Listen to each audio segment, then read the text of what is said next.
So, first story tonight is War Between Senecas and Cherokees.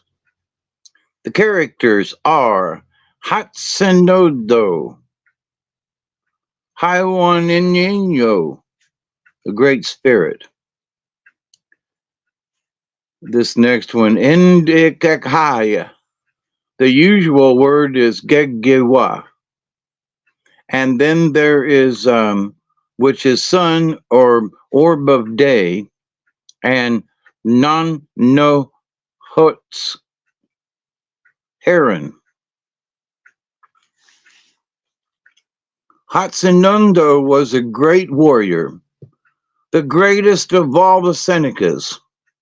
Once, when out with his party of warriors, he came to a high cliff, and knowing that the Cherokees were on the lookout, he told his men to stay where they were, and he would go ahead and see what could be done.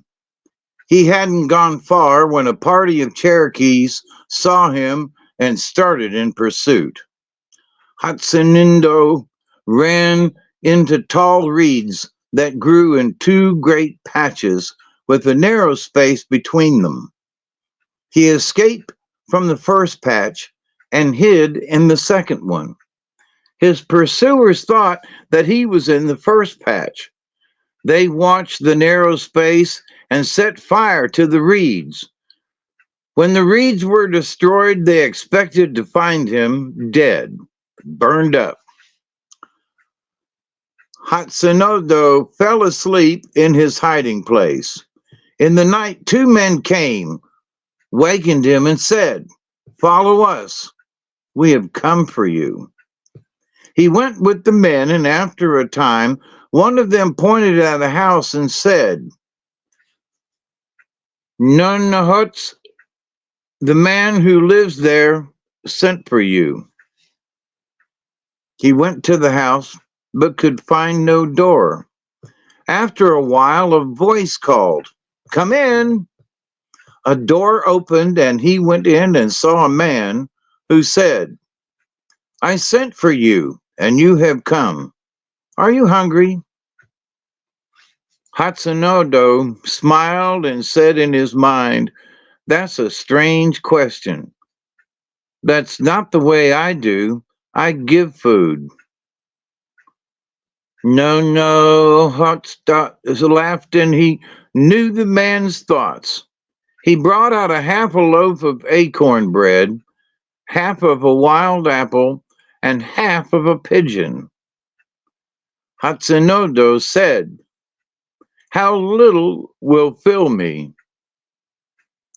If you eat all of this, I will give you more," said No, no, Hotst.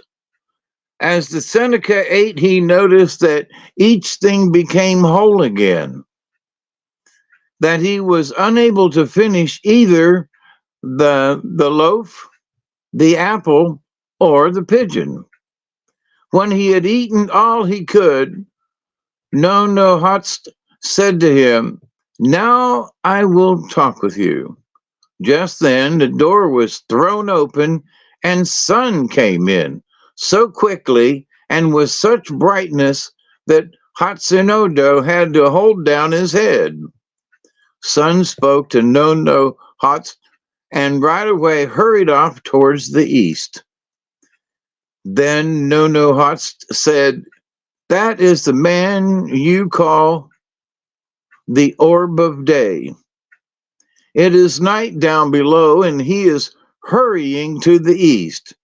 He told me of a great battle." Nonohatst was Haiwaninyo, the Great Spirit, and he said, "That is what I expected when I made people. I thought they would fight. Hereafter, when you meet an enemy, don't run away. Go up to him. He can't harm you. No arrow can kill you. I am the cause of the Senecas not fighting with the Cherokees.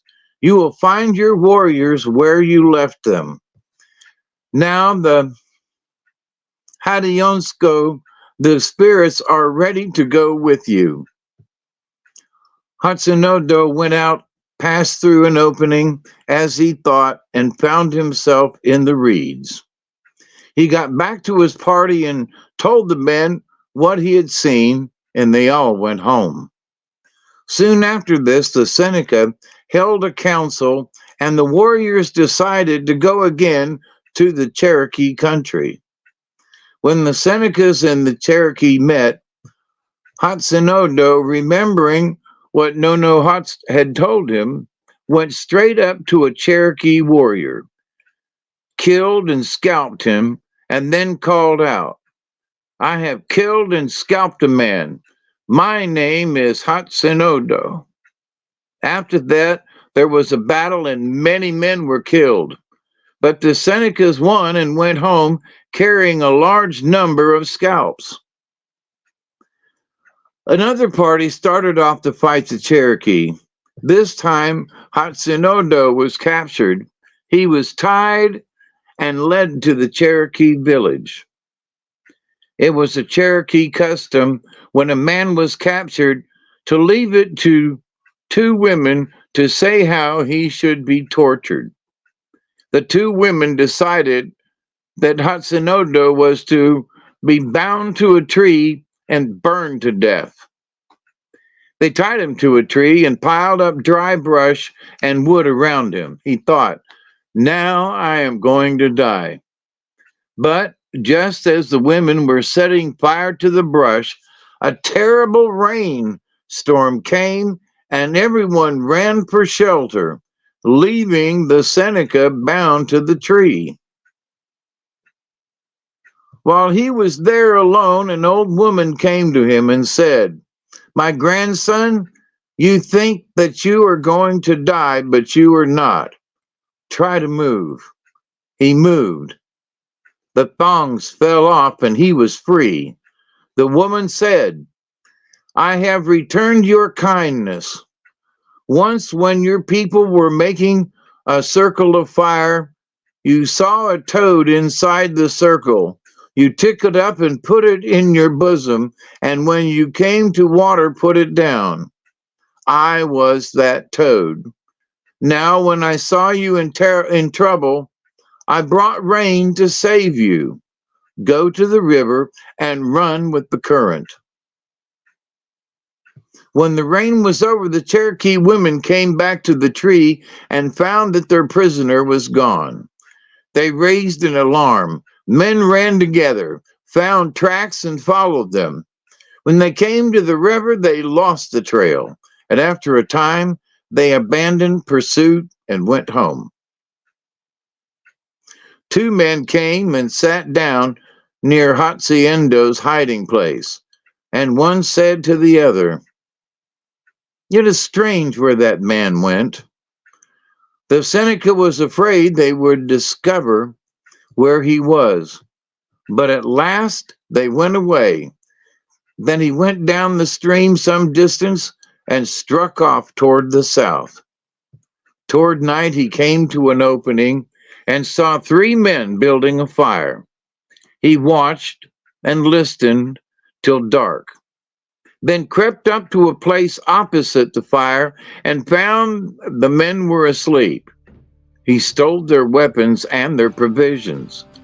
The next morning he traveled in a circle till he found the trail by which he and his party had come.